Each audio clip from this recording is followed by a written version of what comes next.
Euclidean geometry. It comes from a Greek mathematician named Euclid, also known as the father of geometry. Now, Euclid was a Greek mathematician, a teacher in mathematics, and Euclid's work was basically he collected all the work from other mathematicians and then he converted those theorems, those proofs into 13 volumes of books, collectively known as the Elements. Now, what those elements included were variety of simple and intuitive statements called as definitions or axioms or postulates. With the help of those simple and easy to understand postulates or definitions or axioms, you could prove almost anything into the world of geometry. Okay, so we are going to take a look at some of his definitions, not all of those, but we will take a look at just at the very surface level. What are those definitions and what are those postulates and how do we make use of them? Okay, so begin with this diagram. Let's say you have this flow diagram consisting of going from solids to surface to lines and to points. Okay, now what is unique about this flow diagram is that when you say what is a solid is a three-dimensional object, correct? A surface is a two-dimensional object, right? Lines are one-dimensional object, right? And then points have no dimensions attached to it. And that's exactly his definitions were telling us that when you take a point, the very first definition, it has no parts and it has no dimension. And that's exactly what we understand from this flow diagram as well, correct? Then you say that a line is a widthless object and it carries only one dimension, right? So what if, let's say, we understand by this diagram, let's say you have 2 points, point A and point B, and you connect them via one straight line, right? So what do you need to define the length of this object AB? You only need, let's say, some dimension in the length, that is 3 centimeter. You don't need any thickness or you don't need any width to specify this line. And that's exactly what this definition number 2 is telling us. This is definition 2, this is 1. That a line is a widthless object and it carries only one dimension, that is called the length, right? The ends of a line are points, and that is exactly what we have. The line segment AB is of finite length with the ends at point A and the point B. That means there are 2 points at the end of this line, right? So just like that, you could understand the power of the simplicity behind each one of those definitions that basically define the entire spectrum of geometry that we are studying today. Okay? So now you will ask, what are postulates then?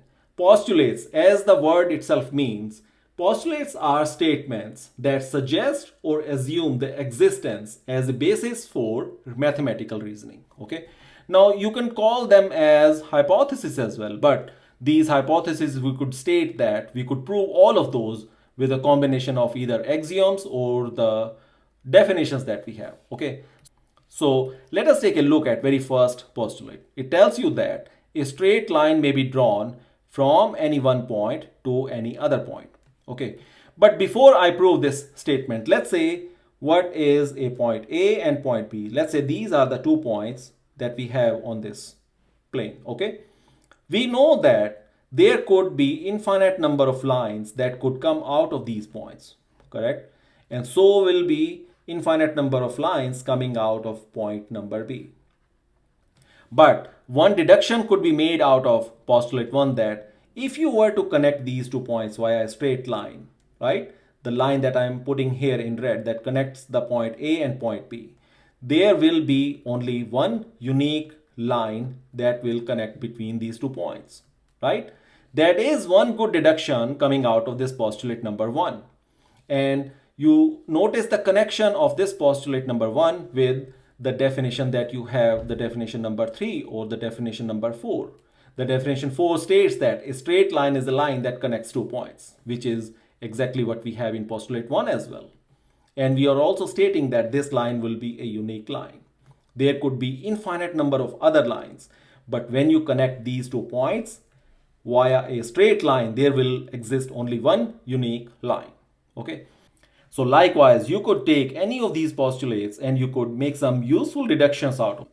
And that was the entire purpose, that using a combination of these postulates or definitions, we could prove almost anything. Okay. So we are going to take as an example the postulate number 5, that how do you actually prove it? Okay.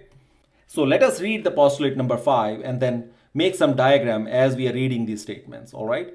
So it tells you that if a straight line falling on two other straight lines make the interior angle. So let's first stop here.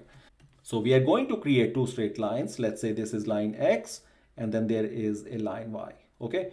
And then we say that there is another straight line that falls onto these straight lines, and then we create some interior angles, angle 1 and angle 2, okay?